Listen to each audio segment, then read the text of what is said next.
إن الحمد لله نحمده ونستعينه ونستغفره ونعوذ بالله من شرور أنفسنا ومن سيئات أعمالنا.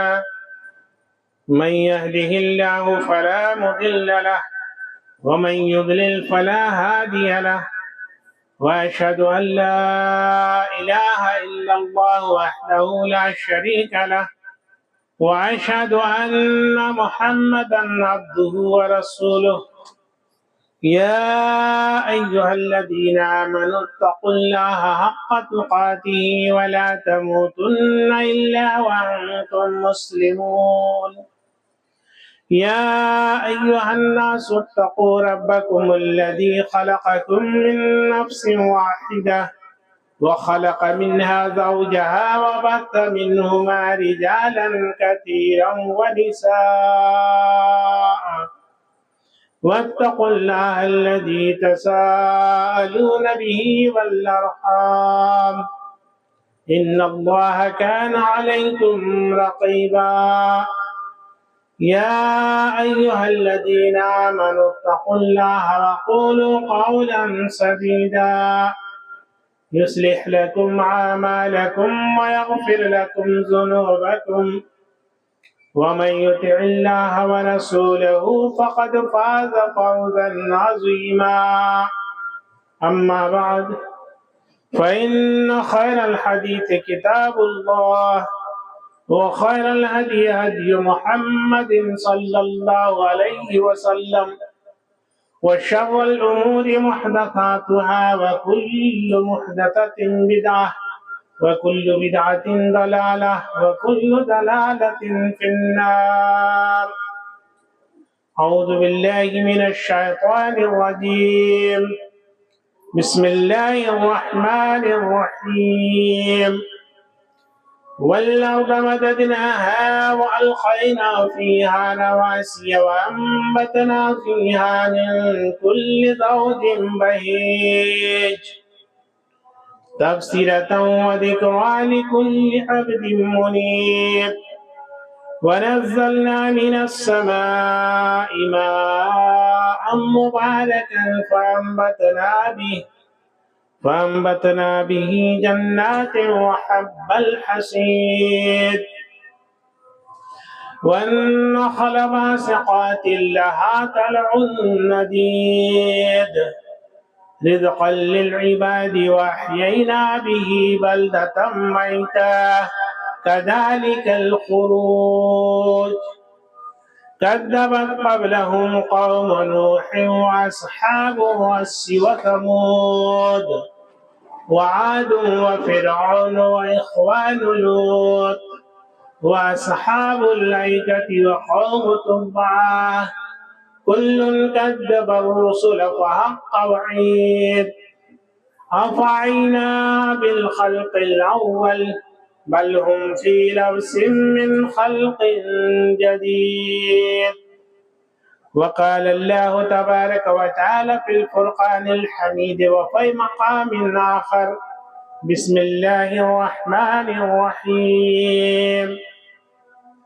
من يطع الله ورسوله ويخشى الله ويتقه فأولئك هم الفائزون. سبحانك لا علم لنا إلا ما علمتنا إنك أنت العليم الحكيم.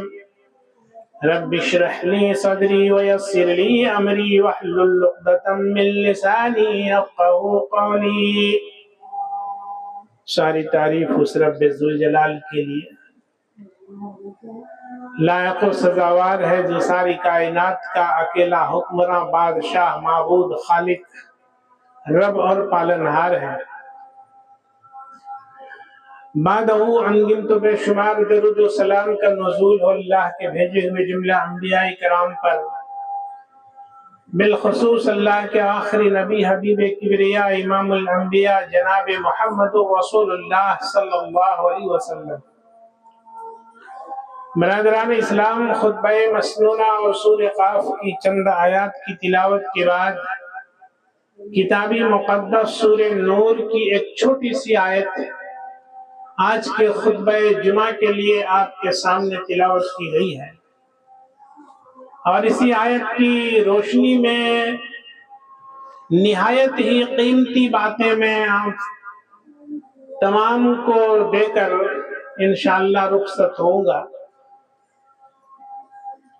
قبل اس کے کہ ساری تفصیل آپ کے سامنے رکھی جائے، اس رب تعالی سے دعا کرتا ہوں کہ اللہ وحدہ لا شریک ہم تمام کو کہنے اور سننے سے زیادہ کہی گئی اور سنی گئی باتوں پر نیک عمل کی توفیق عطا فرمائے۔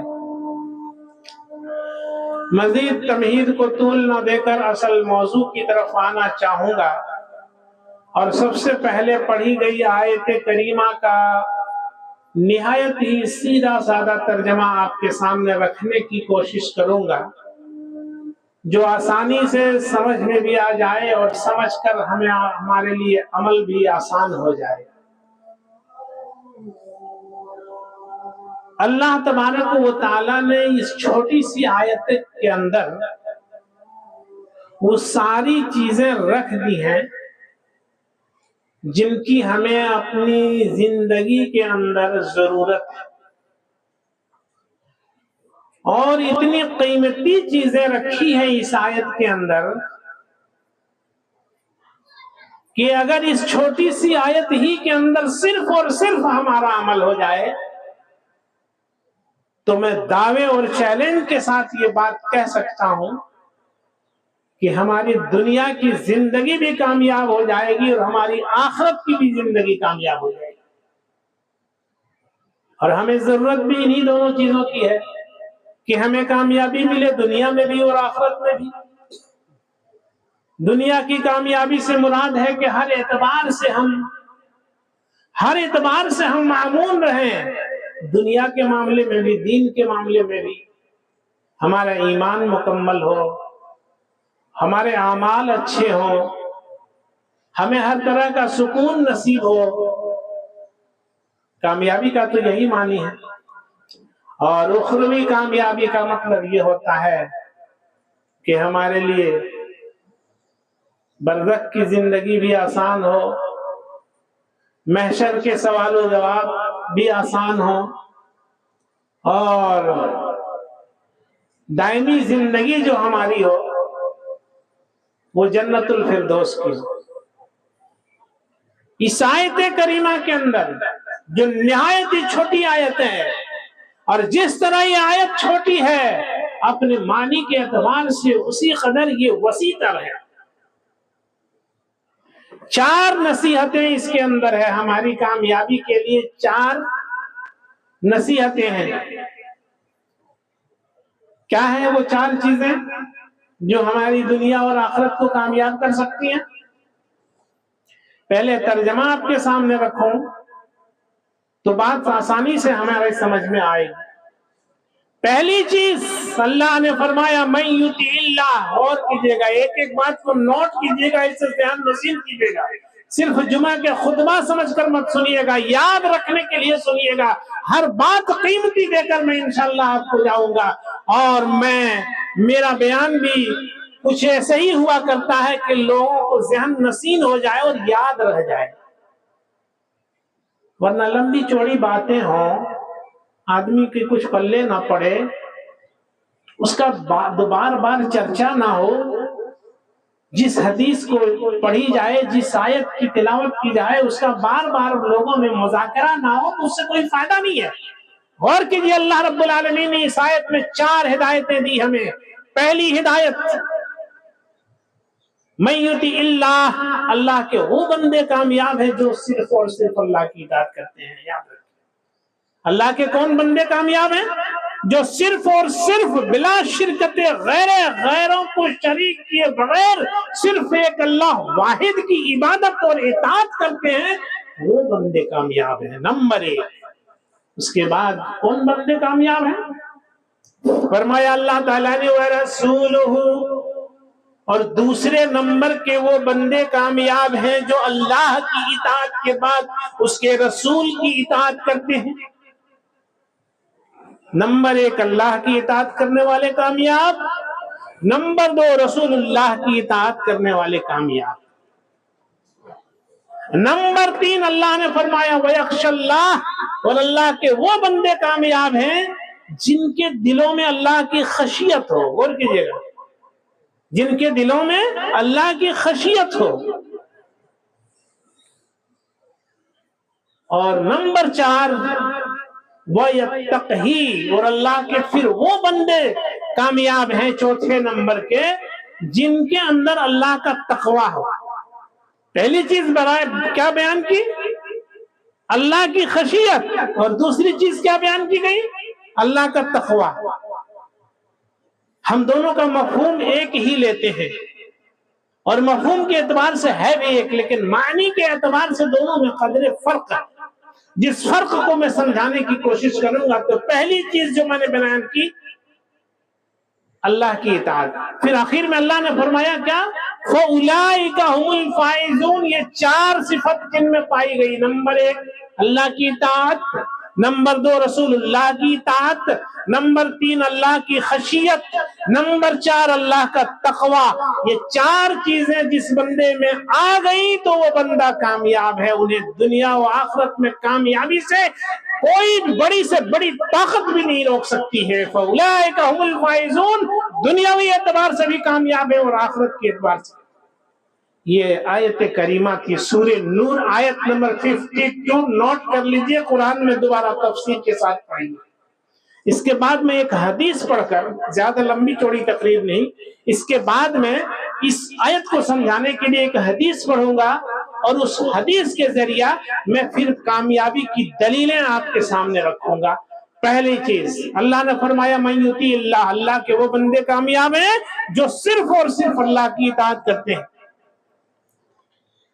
اللہ کی اطاعت سبھی لوگ سمجھتے ہیں کیا ہے، یعنی ہم اچھی طرح یہ چیز جانتے ہیں.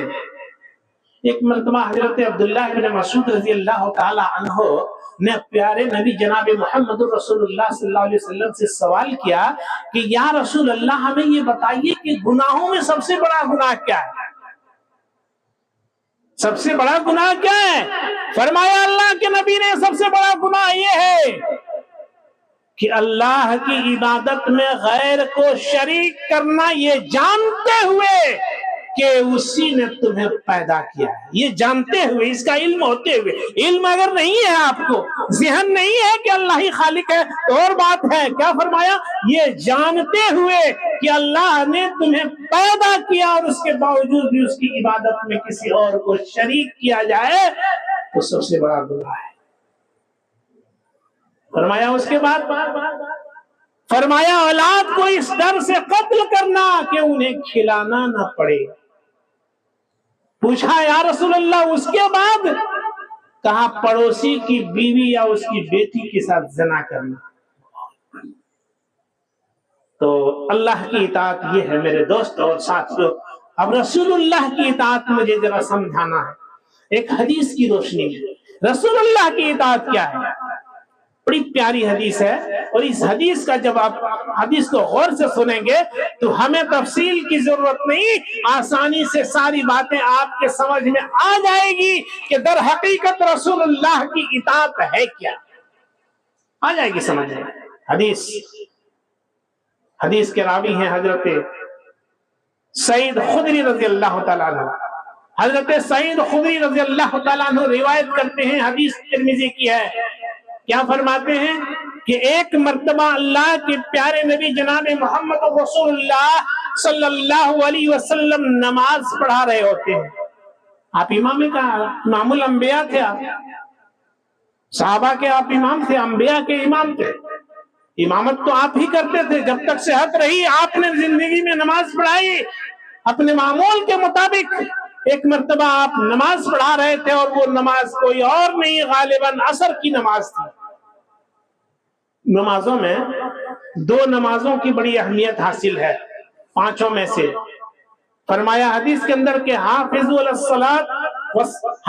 الصلوات والصلاۃ الوسطی، درمیان کی نماز کی زیادہ حفاظت کرو. ساری نمازوں کی حفاظت کرو لیکن درمیان کی نماز. تو درمیان کی نماز کون سی ہے؟ اگر ہم دن کے اعتبار سے لیں تو فجر اور ظہر دو وقت، بیچ میں آیا عصر. اگر رات کے اعتبار سے لیں تو مغرب اور عشاء دو، بیچ میں آیا فجر. تو فجر اور عصر یہ درمیانی نماز ہے، اور وہی درمیانی نماز عصر کی نماز اللہ کے نبی پڑھا رہے ہوتے ہیں. آپ بحیثیت امام ہیں، صحابہ آپ کے پیچھے مقتدی کی حیثیت سے کھڑے ہیں. اللہ کے نبی جناب محمد رسول اللہ صلی اللہ علیہ وسلم اس زمانے میں کچی زمین میں نماز پڑھا کرتے تھے، اور وہ جوتے ان کے چمڑے کے ہوا کرتے تھے. آج کل جیسے فیشنیبل جوتے نہیں کہ ہماری انگلیاں نہ مڑے، ہمارا پاؤں نہ مڑے، اسی اعتبار سے جوتے ہوا کرتے تھے کہ نماز میں کوئی خلل واقع نہیں ہوتا. جوتا پہن کر نماز پڑھایا کرتے تھے. اللہ کے نبی صلی اللہ علیہ وسلم نماز پڑھا رہے ہوتے ہیں، دوران نماز اچانک آپ نے جوتیوں کو اتارا اور اتار کر بائیں سائڈ رکھ دیا. غور کیجیے گا حدیث پر. راوی حدیث حضرت سعید خدری رضی اللہ تعالیٰ عنہ، ترمذی کی روایت ہے اور حسن اور صحیح روایت ہے، جس کی سند میں کسی طرح کی کوئی قیل و قال نہیں ہے. صحابہ کی نظر پڑی کہ اللہ کے نبی صلی اللہ علیہ وسلم نے نماز کی حالت میں اپنی جوتیوں کو اتار ڈالا اور اتار کر بائیں جانب رکھ ڈالا. غور کیجیے گا اطاعت رسول کیا ہے، میں مفہوم سمجھانا چاہتا ہوں اس حدیث کی روشنی میں. اللہ کے نبی کو جوتیاں اتارتے ہوئے پیارے نبی صلی اللہ علیہ وسلم کے صحابیوں نے دیکھا. ایک بھی صحابی باقی نہیں رہا، سارے صحابہ نے اپنی اپنی جوتیاں اتار دی اور بائیں جانب رکھا. نماز ختم ہوئی. اللہ کے نبی نے پوچھا میرے صحابیوں، پوچھنا تو صحابہ کو تھا کہ اللہ کے نبی آپ نے برخلاف معمول آج جوتیاں کیوں اتاری تھی؟ سلام پھیرا، پھیرتے ہی نبی نے اپنے اصحاب سے سوال کیا، میرے صحابیوں تم نے جوتیاں کیوں اتاری تھی؟ مشکل میں پڑ گئے صحابہ. اللہ، دائیں بائیں ایک دوسرے کو دیکھنے لگے کہ سوال تو بڑا ہے، ہم نے تو شاید غلطی کر دی ہے، ہم نے جوتیاں اتاری. بیک زبان ہو کر کئی صحابہ بولے یا رسول اللہ، ہم نے آپ کو اتارتے ہوئے دیکھا اس لیے اتارا، اتار کر بائیں سائڈ رکھتے ہوئے دیکھا، ہم نے دائیں نہیں رکھا بائیں رکھا. کہا میں نے تو اس لیے اتارا تھا کہ جبریل امین نماز کی حالت میں میرے پاس آئے اور کہنے لگے کہ یا رسول اللہ آپ کی جوتیوں میں گندگی لگی ہے اور گندگی کی حالت میں نماز جائز نہیں، میں نے اس لیے اتارا تھا اور اتار کر بائیں جانب رکھا تھا. کہا تمہیں کیا پریشانی تھی؟ کہا ہمیں کوئی پریشانی نہیں، ہمیں یہ پریشانی تھی کہ رسول کی ہم مخالفت کر نہیں سکتے. اللہ اکبر. یہ ہے اطاعت رسول کہ جیسا کرتے ہوئے دیکھو ویسا کرو. رسول کی اطاعت کیا ہے کہ رسول کو جیسا کرتے ہوئے دیکھو ان کی زندگی میں ویسا کرو. نبی نے جوتیاں اتاری تو ہم نے اس لیے جوتیاں اتاری. رب کا ہم پر یہ حکم ہے کہ نبی کو جیسا کرتے ہوئے دیکھو ایسا کرو، اس لیے ہم نے جوتیاں اتاری. یہ اطاعت رسول. اور اس طریقے کا اس طریقے پر جو بھی اللہ کے رسول کی اطاعت کرتے ہیں، میں چیلنج کے ساتھ کہہ سکتا ہوں وہ ناکام نہیں ہو سکتے. انہیں دنیا اور آخرت کی کامیابی سے کوئی روک نہیں سکتا. ہمارے زمانے میں موبائل آ گیا ہے، اس سے ایک دلیل میں آپ کو دینا چاہتا ہوں. اللہ کے رسول کے زمانے میں تو موبائل تھا نہیں. اچھا، بہت ساری چیزیں ہوتی ہیں جس کی دلیل آپ حدیث میں کھوجیں گے تو منوان کیسے ملے گی؟ اللہ کے رسول کے زمانے میں تو موبائل تھا نہیں، ہمارے زمانے میں آیا ہے. کوئی شخص موبائل لے کر مسجد میں آیا، آن رہا نا موبائل، کیا موبائل آن رہا، سوئچ آف نہیں کیا، سائلنٹ نہیں کیا. اچانک گھنٹی بجی، کیا کرنا ہے آپ کو؟ بجتے رہنے دینا ہے تاکہ سارے لوگوں کو خلل ہو نماز میں، ایسے ہی کرنا ہے نہیں. اس حدیث کی روشنی میں اللہ کے رسول نماز کی حالت میں اگر جوتیاں اتار سکتے ہیں، اتار کر ایک جانب رکھ سکتے ہیں، وہ بھی فرض نماز کی حالت میں، تو اس حدیث کی روشنی میں موبائل اپنے پاکٹ سے نکال سکتے ہیں، نکال کر سوئچ آف کر سکتے ہیں اور پھر اسے سرکشت اور محفوظ پاکٹ میں رکھ سکتے ہیں. تاکہ دوبارہ کسی نمازی کو خلل نہ ہو. بہت بڑی دلیل ہے. اطاعت رسول کا یہ مفہوم ہے. نمبر 3، اللہ تبارک و تعالیٰ نے فرمایا وَيَخْشَ اللَّهَ. تیسرے وہ بندے اللہ کے کامیاب ہیں جن کے دل میں اللہ کی خشیت اور اللہ کا ڈر ہو. اچھا، خشیت کی معنی ذرا سا میں سمجھاؤں بالکل مختصر اور آسان لفظوں میں تاکہ سمجھ نہ آئے. ایک انسان ہے جسے اللہ نے ہر طرح کی طاقت دے رکھی ہے. غور کیجئے گا، ہر طرح کا اختیار دے رکھا ہے ایک بندے کو، برائی کے کرنے کا، ظلم کے ڈھانے کا، ہر طرح کا اختیار دے رکھا ہے اس پر، اس کے قابو میں ہر چیز، اور اس کی نیت میں بھی وہی ہے کہ ہم برائی کریں گے. غور کیجئے گا، نیت بھی یہی ہے کہ ہم برائی کریں گے، لیکن انتظار کس چیز کا ہے؟ تنہائی کا. اور تنہا مجھے کب ہونا ہے؟ جب رات تاریک ہو جائے گی، سناٹا چھا جائے گا، مخلوقات نیند کی حالت میں ہو جائیں گے، تو ایسی صورت میں برائی کے لیے اپنے گھر سے قدم نکالوں گا. اور اس ارادے سے وہ بندہ اپنے گھر سے قدم نکالتا ہے. ایک قدم ابھی زمین پر رکھتا ہے، دوسرا اٹھانے کی کوشش کرتا ہے. اسے یاد آتا ہے کہ دنیا سو رہی ہے، لیکن وہ رب کائنات جو اپنی تعلق سے بیان فرماتا ہے لا تأخذہ سنۃ ولا نوم، وہ رب جسے نہ نیند آتی ہے اور نہ ہی اونگ آتی ہے، وہ سوتا بھی نہیں ہے اور اونگتا بھی نہیں ہے. دنیا سو رہی ہے لیکن رب تو دیکھ رہا ہے. کالے پہاڑ میں کالی چوٹی کو رینگنے کی حرکت سے بھی واقف ہے وہ رب. بھلا بتاؤ کہ میرے اس وسوسے سے کیا اللہ کو واقفیت نہیں ہے؟ وہ رب تو دیکھ رہا ہے. اور رب کی خشیت اسی کو کہتے ہیں رب کی خشیت. رب کی خشیت اس کے دل میں آ جائے اور دونوں پاؤں کو کنٹرول کر لے اور گناہ سے رک جائے، یہ اللہ کی خشیت. میرے دوست اور ساتھیوں، اللہ اپنے بندے کی اسی ادا کو سب سے زیادہ پسند کرتا ہے. اور میں آپ کو دعوے کے ساتھ کہہ سکتا ہوں کہ جنت میں جانے سے کوئی آپ کو روک نہیں سکتا ہے، کیونکہ اللہ نے ضمانت دی ہے فَأُولَئِكَ هُمُ الْفَائِزُونَ، یہ کامیاب بندے ہیں. نمبر 3. نمبر 4 وَيَتَّقِهِ، اللہ کے پھر وہ بندے کامیاب ہیں جن میں اللہ کا تقوی ہوتا ہے. یہاں خشیت ہے اور تقوی ہے، ایک ہی جگہ پر دونوں کا ذکر کیا، دونوں کو الگ مفہوم میں سمجھاتا ہوں.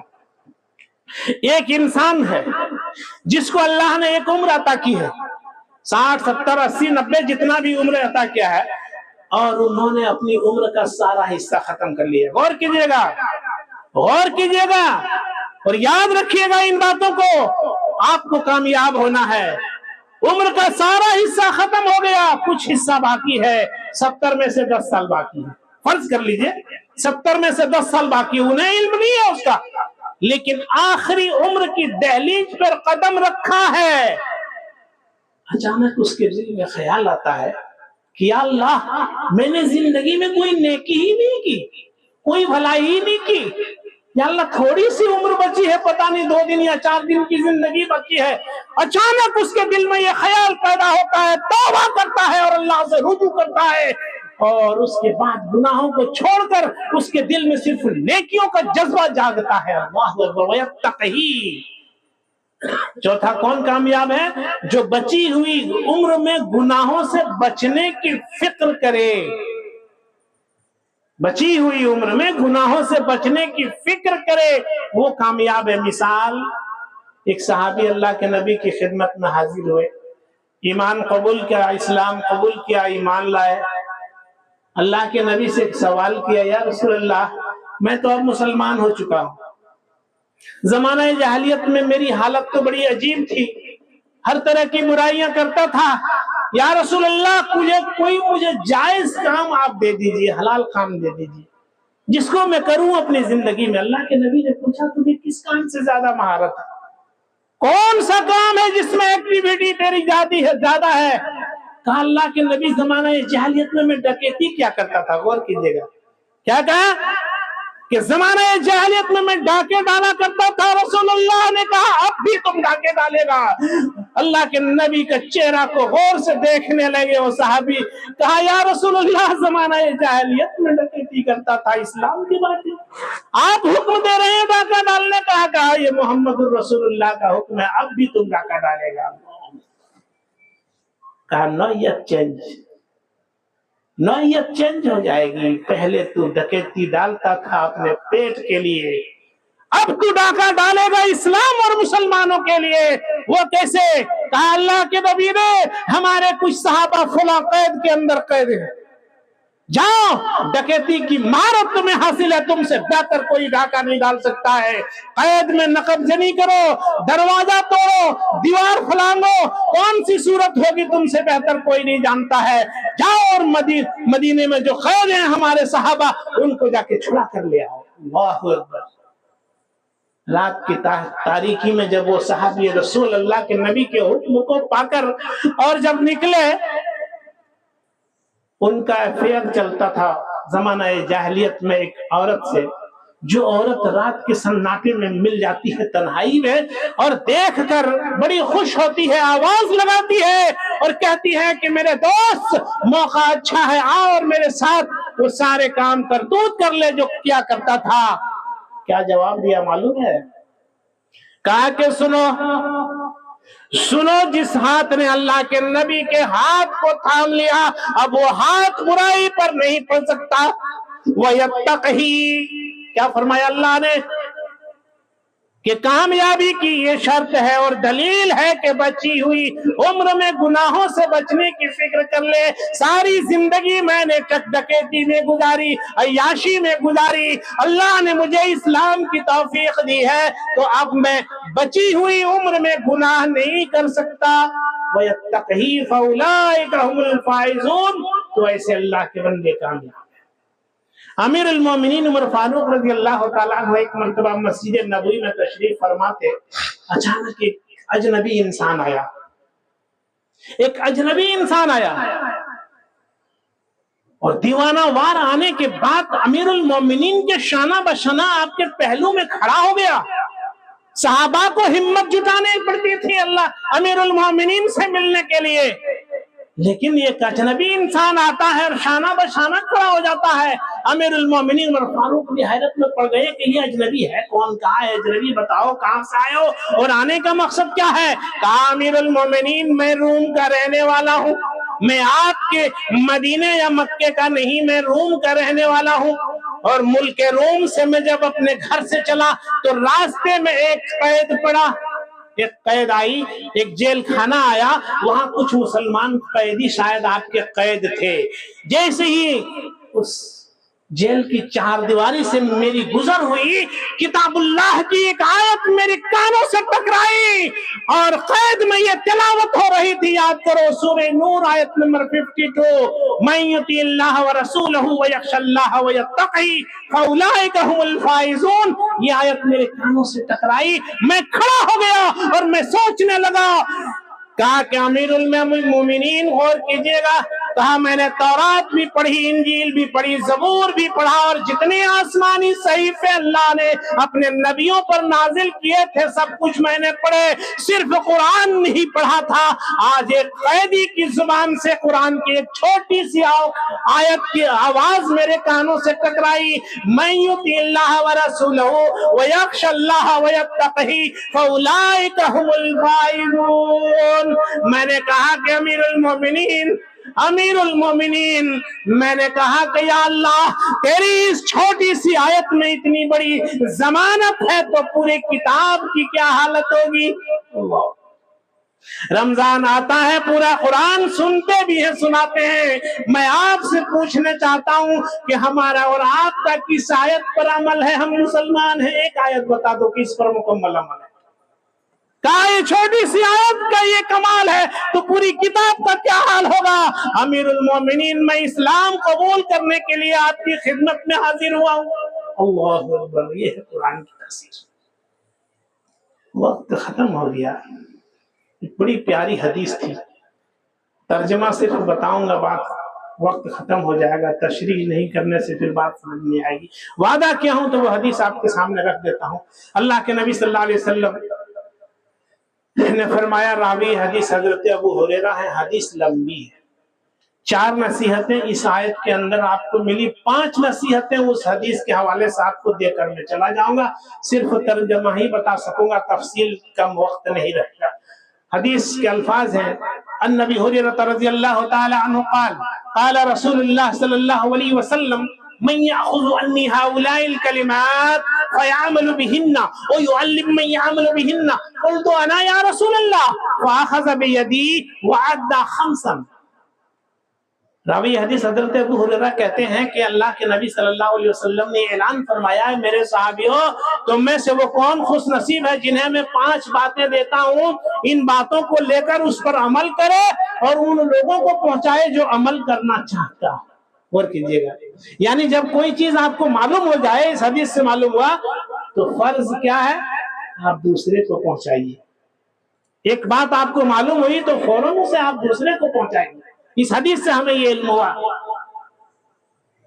راوی حدیث حضرت ابو ہریرہ کہتے ہیں قلت انا یا رسول اللہ, اللہ کے نبی ابو ہریرہ رہنے کے لیے تیار ہے, ابو ہریرہ تیار ہے آپ کی ساری نصیحتوں پر عمل کرنے کے لیے. ایک انسان کے چند بیٹے ہوتے ہیں, سب سے یکساں محبت نہیں ہوتی ہے, کسی ایک سے خاص محبت ہوا کرتی ہے. یہ فطری چیز, یہ فطری چیز ہے. اور جس بیٹے سے زیادہ محبت ہوتی ہے اس سے شفقت والدین زیادہ رکھتا ہے. جب بھی اسے کچھ سمجھاتا ہے تو یا سر پہ ہاتھ رکھے گا, کاندھے پہ ہاتھ رکھے گا, ہاتھ پکڑے گا. یہ محبت کی دلیل ہے. حضرت ابو ہریرہ کہتے ہیں جب میں کھڑا ہوا نبی نے میرے ہاتھ تھام لیے, پکڑ لیے ہاتھ, اور کہا وعدہ خمسن, 5 باتوں کی تعلیم دی. نمبر 1 فرمایا یا ابا ہریرہ اتق المحارم تکن عابد الناس. میں نے کہا تھا کہ کامیابی کیسے ہوتی ہے آپ اس حدیث سے سمجھیے کہ ابو ہریرہ دنیا میں جتنے عابد تم کو نظر آ رہے ہیں, نمازی, پرہیزگار, اچھی ٹوپی کرتا داڑھی والے, اور یہ بڑے اچھے نظر آ رہے ہیں, یہ عابد نہیں ہے, نہیں ہے یہ عابد. دھوکہ مت کھانا. فرمایا اللہ کے نبی نے فرمایا کہ اتق المحارم تکن عابد الناس. عابد وہ ہے جو حرام سے پرہیز کرے, جن چیزوں کو اللہ نے بندے پر حرام کر دیا ہے, اللہ کے حرام کردہ چیزوں سے اجتناب و پرہیز کرے تو وہی عابد ہے. اگر حرام سے پرہیز نہیں کیا تو اس کی نہ کوئی نماز قبول, نہ روزہ قبول, نہ دعا قبول, نہ صدقہ قبول, کچھ بھی نہیں. تو وہ عابد کیسے ہو سکتا؟ عابد بننے کے لیے شرط حرام سے پرہیز. خالی ترجمہ کر رہا ہوں, تفصیل کی طرف نہیں جاؤں گا. نمبر 2 کہا کہ یا ابا ہریرہ اتق المحارم تکن عابد الناس ورض بما قسم اللہ لک تکن اغنی الناس. ہم دنیا کی کامیابی چاہتے ہیں نا کہ مالدار بن جائیں. دیکھیے اس حدیث میں ہے مالدار بنانے کی بہت اچھا. اللہ کے نبی نے مالدار بننے کے لیے جو حکمت بیان فرمائی, ایک دم مالدار بن جائیے گا. اور سب سے بڑا مالدار کیا فرمایا اللہ کے نبی نے؟ اللہ کے نبی نے فرمایا کہ یا ابا ہریرہ ورض بما قسم اللہ لک تکن اغنی الناس. دنیا میں اگر سب سے بڑا مالدار تم بننا چاہتے ہو تو تیرے نصیب میں اللہ نے جتنی روزی لکھی ہے, یاد کیجئے کتنی, تیرے نصیب میں اللہ نے جتنی روزی لکھی ہے, اپنے نصیب کی روزی پر خوش ہو جا تو مالدار بن جائے گا, سب سے بڑا مالدار بن جائے گا. نہیں سمجھ میں آئے گا اس کو تو میں سمجھا ہی دیتا ہوں.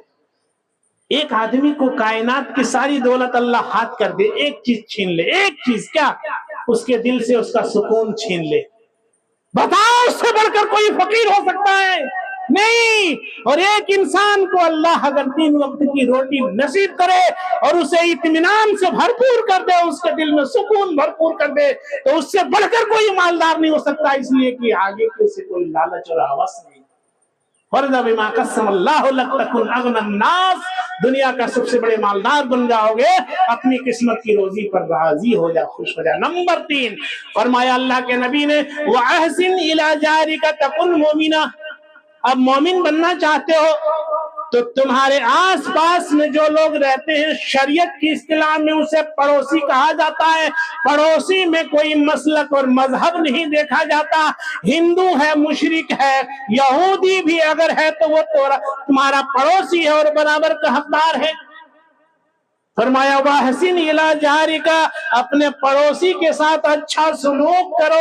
تکن مومنہ, جبھی تم مومن بن سکتے ہو. پڑوسی کو اگر تم نے تکلیف دیا تو ساری